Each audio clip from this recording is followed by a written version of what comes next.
Toute l'info en 2 minutes, Trump dévoile son équipe, tension à Amsterdam et les ministres à Marseille. 20 minutes, compile pour vous les infos qu'il ne faut pas manquer ce jeudi matin.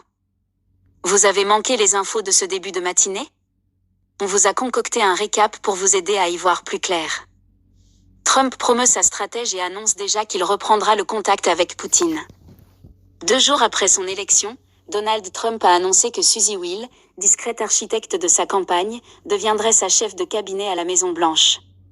Surnomme Ice Lady, beaucoup attribuent une partie de la victoire écrasante des républicains à cette femme qui œuvre dans l'ombre. De son côté, le président de la Réserve fédérale Jerome Powell a prévenu qu'il ne démissionnerait pas, même si Donald Trump, très critique de ses choix monétaires, lui demandait. En parallèle, Donald Trump promet de prendre contact rapidement avec Vladimir Poutine. Je pense que nous allons nous parler, a-t-il déclaré Donald Trump à la chaîne NBC, alors que Joe Biden, premier soutien de l'Ukraine face à l'invasion par la Russie, a rompu tous les ponts avec son homologue russe. Vladimir Poutine s'est de son côté dit, prêt à reprendre le contact avec Donald Trump, qui prendra les commandes en prêtant serment le 20 janvier. À Marseille, Bruno Retailleau et Didier Migaud dévoilent leur plan de lutte contre le narcotrafic.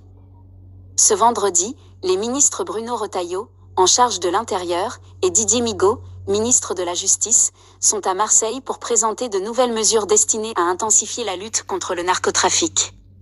Face à l'ampleur croissante de ce fléau, l'exécutif appelle à une « mobilisation générale » pour endiguer cette menace qui gangrène plusieurs quartiers de la ville.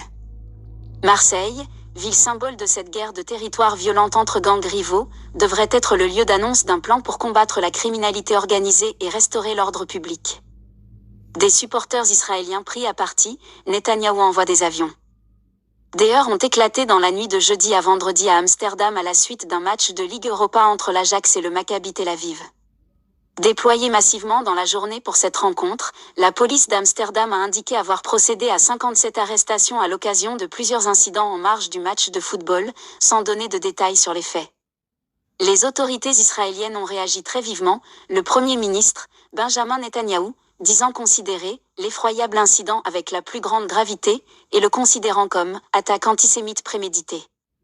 Il a annoncé, envoi immédiat de 2 avions de secours pour porter assistance aux supporters israéliens, tandis que l'armée israélienne a indiqué de son côté préparer une mission de secours, comprenant un avion cargo ainsi que des équipes médicales.